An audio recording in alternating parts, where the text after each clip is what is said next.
Hi, this is Greg McCoach, editor of the Mining Speculator. I'm here today with CEO Janet Lee Sheriff of C2C Gold, and Shawn Ryan is with us as well. Today we're going to drill down into the information, questions that came up from the recent presentation we did at the MIF. First, Janet, I want to talk to you about this first. One of the questions was C2C Gold. What does that mean? It's a question we get often. C2C is short for coast to coast. Before we were in Newfoundland, we were predominantly in the Yukon and changed our name to be more reflective of a wider focus into Newfoundland. Right, and the predecessor to C2C was TAKUF Gold, which of course I've been involved with when I was up in the Yukon with Shawn. So yeah, that morphed into the C2C present situation now in Newfoundland. So with that being said, any other about the discovery? We were working with Shawn up in the Yukon. I have a couple of his properties, known him for years, I think 15, 20 years. Yeah. Very, very happy about all his great successes in the Yukon. And when he came to us with some opportunities in Newfoundland, his excitement over some area that's been completely overlooked and was quite promising really piqued our interest. And we saw this as a great opportunity for our shareholders to have really an opportunity in a very highly prospective area with some potential for discovery. And yeah, we just couldn't have been more pleased about continuing and expanding our working relationship with Shawn. He's light years ahead of us on his research in Newfoundland and made a great case for our expansion in there. I'm going to let him speak to all of that, but I'll say that one of our board members at Golden Predator is a 25% shareholder of C2C, and I am the CEO of Golden Predator. One of our shareholders, Rich Goldfarb, is one of the world's leading experts in orogenic gold systems, travels the world constantly to help on technical ends of projects. And we presented all of this to him, and he said that Newfoundland is his favorite destination for the potential for orogenic gold systems in the world. And really part of a system that Shawn's talked about that runs from Ireland to the Carolinas, but only in Newfoundland, and I think maybe Finland or Norway, does it come in such quantity and width that it's potentially economic. So that said, the entire board of Golden Predator, as well as C2C, was excited about this opportunity with Shawn.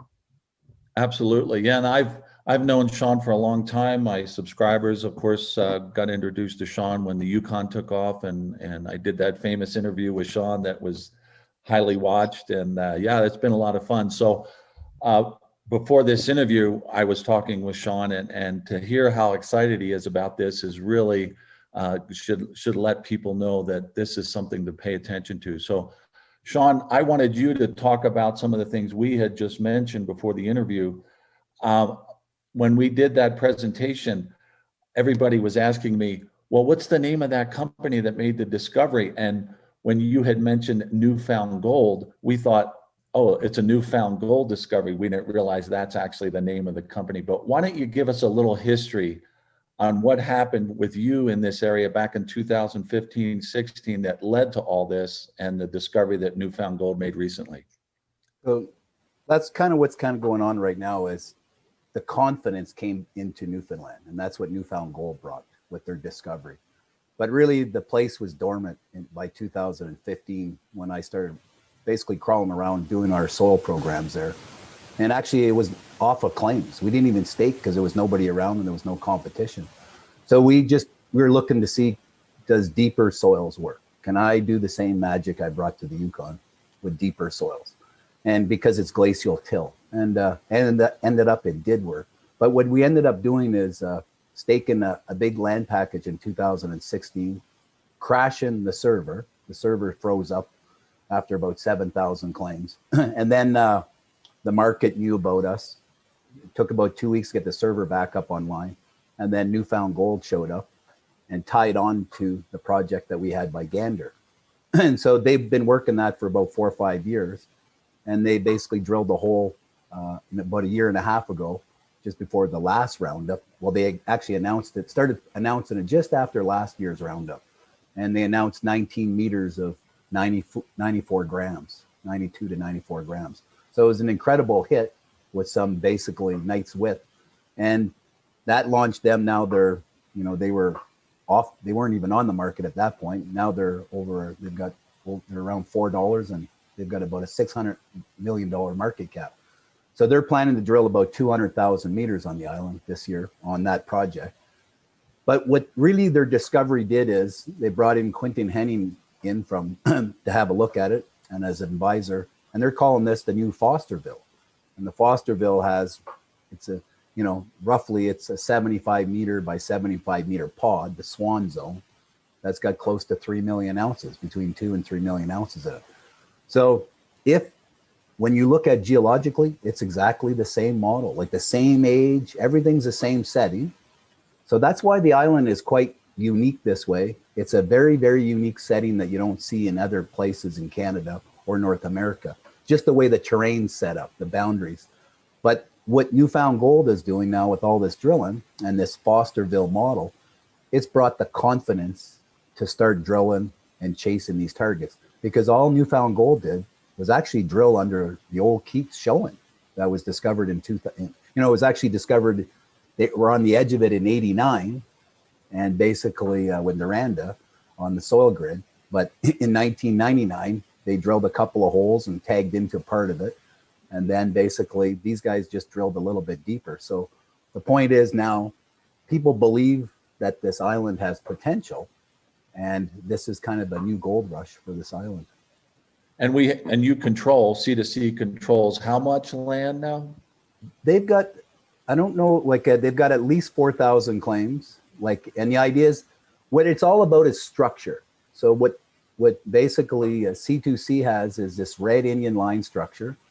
There's these big fundamental structures. And so C2C has over 80 kilometers paralleling this red Indian line structure, which is the main suture zone. That same suture zone structure is where the Dalradian deposit is in Ireland. It's the same structure. Yeah, that's what's kind of unique about these things. So they've got literally, I just picked up, I was there back in 2015, 16. I held the ground for a couple of years. And then I couldn't hold the ground because it's kind of expensive after a while when they gave me back the option. But I managed to pick up the entire belt for C2C in the middle of September this year. Now there's not an inch of good possibility on the island left. Everything got staked up since September. Yeah. Well, this is quite exciting, and I'll mention it here in the interview because I always encourage people to watch these interviews. And what I'm going to do right now is I am going to list C2C Gold as a strong buy because of this information. We're going from a buy to a strong buy right now. And this is going to get quite exciting. At 19 cents, this seems like a no-brainer to me. So with Shawn behind it and Bill Sheriff and Janet Lee Sheriff behind it, I'm super excited about the potential for what could happen with C2C Gold. This is Greg McCoach. Thanks everybody for coming on and doing this interview. And I'm sure we'll be doing a lot more interviews in the near future. Thanks everybody.